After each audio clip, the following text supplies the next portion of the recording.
So the $1,000,000 question is Jasmine Eiland being treated unfairly, whether that's by family members, social media, just altogether, is she being treated unfairly? Me personally, again, this is my opinion, my thoughts, my channel. I don't think she is. I don't think she is because I'm gonna tell y'all something. When I first watched the video, right, I was like, oh my God, she's being raped in the club. But do you know why I thought that? Because the internet already put that out there, right? They was like, girl gets raped in nightclub, ATL. You know what I'm saying? Like, it was everywhere, right? So I'm like, dang, like, she really, what? Like, oh my God. Like, so I'm going in, watching a live video take place with my mindset already convinced that she's been raped. Okay? Which means I didn't go in the video to watch and just to watch, you know what I'm saying, to come with my own conclusions. I had already ran with, oh, she's been raped in the club, because that was already programmed, you know, in my mind, per seeing different captions, per seeing it blasted everywhere. So I watched the video with my mind and the intentions of seeing a rape. A lot of y'all are not going to understand what I'm saying. And that's okay. It's okay. Rewind it back. Or maybe it's not meant for everybody to understand. But what I'm saying is, a lot of us went into that video with the same intentions, to automatically ding it as a rape, because that's what we already altered our mind to see, to feel, to hear, right? Like, I don't think she's being treated unfairly. For one, she was on live. When you're on live, you're already putting your business out there.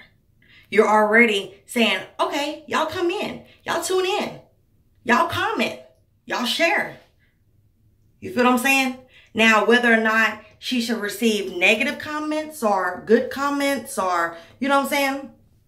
I mean, it's the internet. It's social media. When you put your life, when you put your business, when you put anything, when you put your opinions out there, you're going to get feedback. Some people are going to like it. Some people are not going to like it. Some people are going to be on the borderline, right? Right now, I'm on the borderline. I'm on the borderline with all of this. I'm not looking at it as like, oh my God, this is a joke. Like, to the point to where I'm trying to be super disrespectful with it. However, when I voice my opinion or my thoughts on this case and what's going on, I'm sorry, like I've been telling y'all, there's a lot of questions. I had to train my mind differently when I went back and started being like, okay, so before I get into this case, another case yet again, and before I get into another case yet again, let's go ahead and look and probe and, you know, ask more questions and just seek different information, and let's really open up our mind to what it is I'm seeing, right? This is what I said to myself. So when I did that and I retrained what it is that what I was looking at, and I took out the rape part of it, and I was like, okay, let's just tune into this girl's live. So I tuned into her live, and it changed. My opinion changed. It changed. I had questions. I wanted answers. I didn't see what it was that I thought I seen to begin with. Which is crazy, because it just goes to show you once again that, like, everything we see may not be everything that we see, right? It's like, I don't know. You know what I'm saying? Like, to me, it just, I didn't see a rape. I didn't see a rape. I didn't see a rape. Didn't see a rape. Everybody's like, okay, but she said help and stop, and that's when it should have stopped. I get it. She said help with her phone like this in a club with loud music.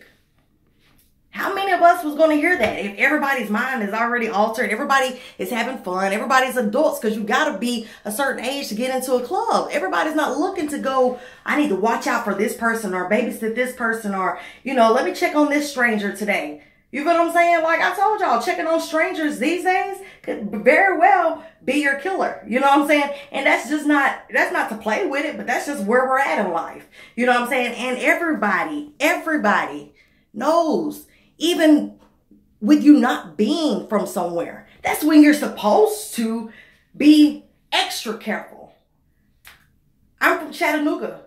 Well, I live in Chattanooga. I go visit any other city or any other state outside of Chattanooga. I can't go to these different states and cities and act or feel like I own the world in these different cities or states if these really aren't my stomping grounds. You feel what I'm saying? I have to go and really think carefully, okay, I gotta be careful. I can't just whatever. That should be the mindset of anybody with 5 kids. 5 kids. We're not talking about somebody that's 17 years old, okay? Where, it's some questionable things. You know what I'm saying? It's like, okay, well, maybe she didn't know. Maybe, she's still growing. I don't know. But what I do know is that when I changed my mind and I really had to go back, it was like, okay, let me take the word rape out of this and let me stop going with what everybody else is seeing and dinging it as, because we very much could be playing with another human's freedom, life, and just everything else. Because like I've been telling y'all, rape is a strong allegation. Drugged is a strong allegation. That of which none of us has no real information about that. None of that is facts. All of that, however, is point of views and opinions that have been put on top of this live where everybody else is going to seek the same thing. The world said rape, so it must be rape. Right? That's what happened. A lot of y'all, again, y'all are not going to agree with that. But that's what happened.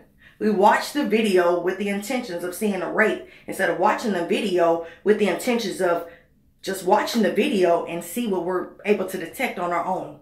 You know what I'm saying? This conversation really just came from because I was watching a video on YouTube where, shout out to Star. I seen he was doing like a little interview, an open interview. I guess like he has like a radio show or whatever.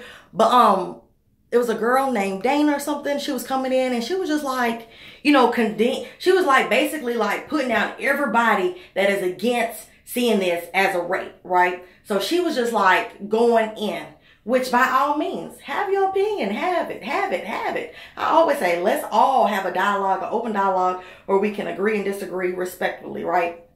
But it's just like, you can't also push what it is that you feel and think so strong on other people. You have to leave it to where everybody can go into a situation open mind.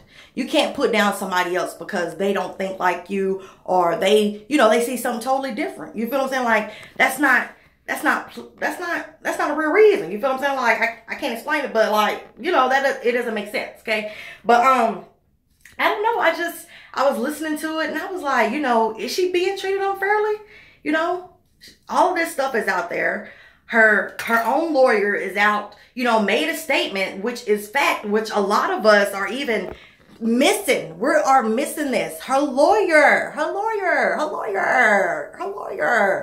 said that, hey, we're going after the club, okay? Hey, the police stated the reason why this is such a delay in the case because Jasmine herself is not cooperating.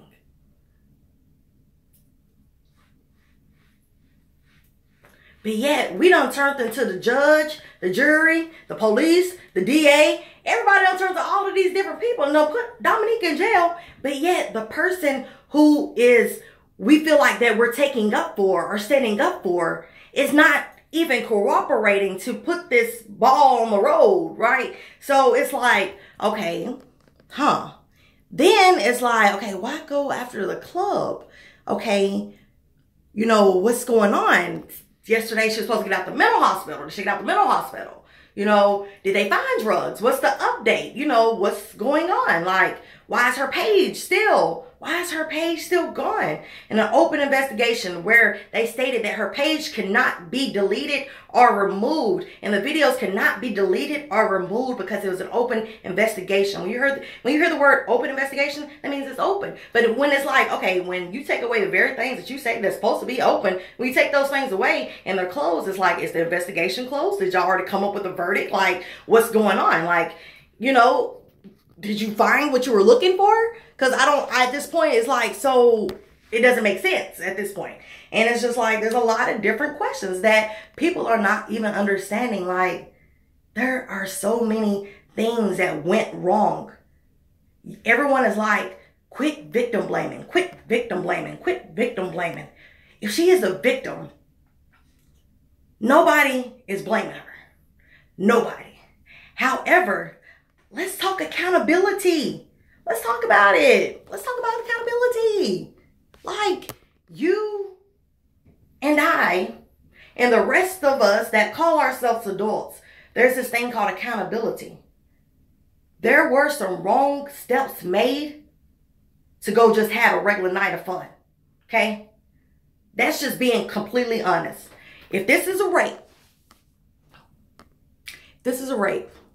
there were absolutely some wrong steps made as a being, as a woman, as just period, that allowed this to even begin to happen.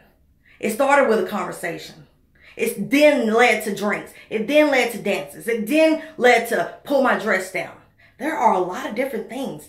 You clearly heard her in the live say, I just got out of a divorce. Like, I deleted all my social media, but yet you're on live the whole time. So if you can lie about something as simple as that without being drunk, what else could you lie about? What else? I don't know. I'm just basing it off of what the facts are and what I'm seeing, what I'm hearing. I'm, opening my mind to that. And everybody is like, Black women, we already don't have a voice. It's just another, unfortunate situation where Black people got to put Black people down. And I don't think it's that at all. I think that us as Black people, I think that we have a hard time dealing with accountability and saying, hey, my brother, my sister, what we got going on, that's terrible. That's wrong. Like, come on. It's not that at all. We can't always pull that, oh my God, it's a Black thing. It's a Black thing. And we're not getting our voices heard because it's a Black thing. It's not a Black thing. It's a truth thing. Let's be honest with ourselves for once. Let's quit pulling that card and saying that, oh, Black women, we don't have a voice. We're the most unappreciated. I get Beyonce told us that. But is that honestly true? Do you know how many millionaires became millionaire Black women in 2018 that took place?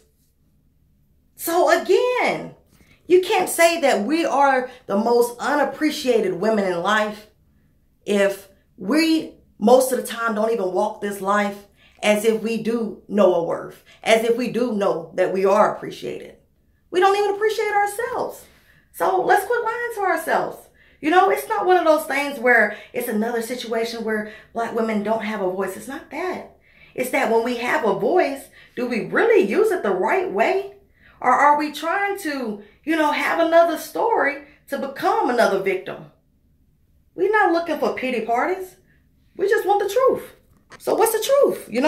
What y'all think? Comment down below. Do you think she's being treated unfairly? And if so, tell me why. Let's talk. Other than that, y'all have a great day.